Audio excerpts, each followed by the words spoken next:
नमस्कार, मैं अपराजिता सिंह। आज फिर से एक बार मैं बीजीटी न्यूज़ के लिए हूँ। जैसा कि आप सभी जानते हैं, कहा जाता है कि इनोवेशन या क्रिएटिविटी इन सब का आधार कहीं ना कहीं प्रेम होता है।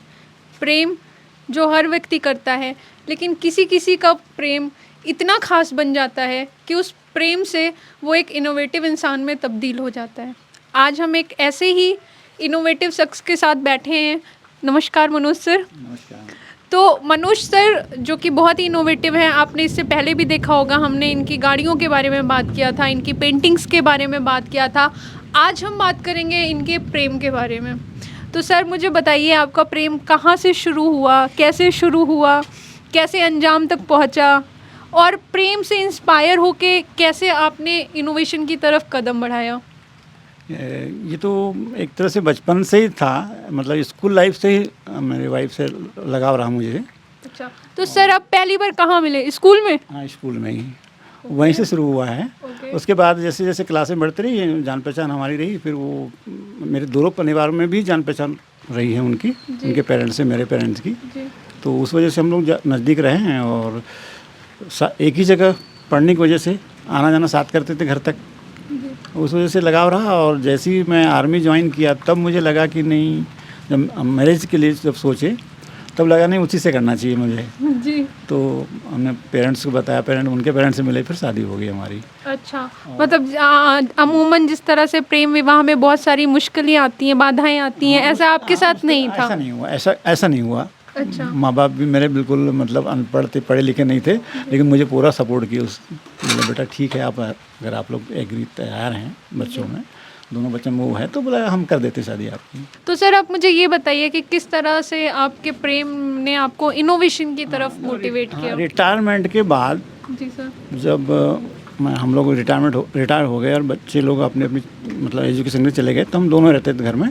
और इस बीच में बीमार हो गई वो, तो बहुत लंबी बीमारी थी, ब्रेन में क्लॉट्स थे, बहुत वीकनेस चलती, याददाश्त कमज़ोर होने लगी, इस तरह की चीज़ें हो गई।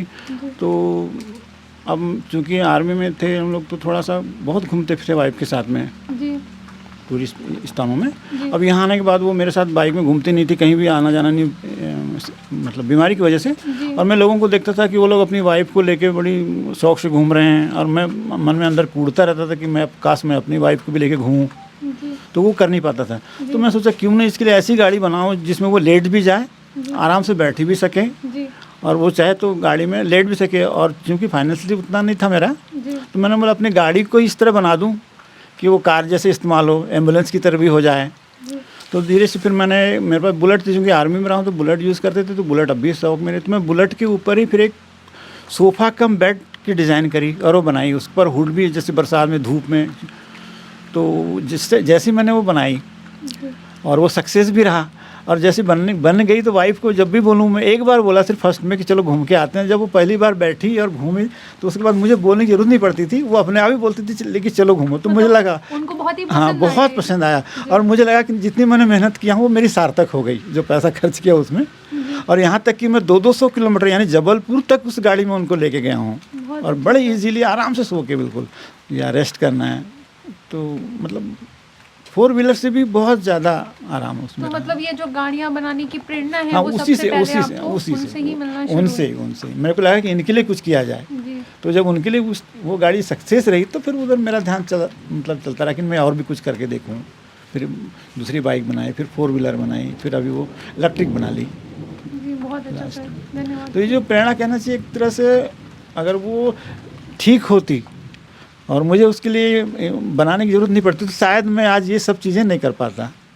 तो सर आज का जो युग है, आज का जो प्रेम है, आप आज के जो प्रेमी युगल हैं, आप उनको क्या संदेश देना चाहेंगे? मैं अक्सर देखा हूँ आजकल के जो प्रेमी युगल हैं, वो मतलब लिविंग क्या रिलेशन बोलते हैं ना आजकल। Yes, sir, हाँ live-in हाँ, तो relationship। उस तरह का कुछ टाइम ऐसा वेस्ट किया, और फिर कहीं और मतलब अलग अलग हो जाते हैं, या कुछ बहुत कम जोड़े हैं जो ऐसा लास्ट तक रहते हैं। तो मैंने उनकी सलाह है कि जिसने एक बार जिससे आपने लव किया या प्यार किया है उसको, तो अंतिम सांस तक निभाना चाहिए उनको, और उसी में आप देखेंगे कि बड़ा आपको सुकून मिलेगा आपको। देखा, शायद इसीलिए कहा जाता है कि जो प्यार होता है, जो प्रेम होता है, वो आपको कहीं ना कहीं क्रिएटिव बना देता है, आपको इनोवेटिव बना देता है। प्यार में बहुत ही ताकत होती है।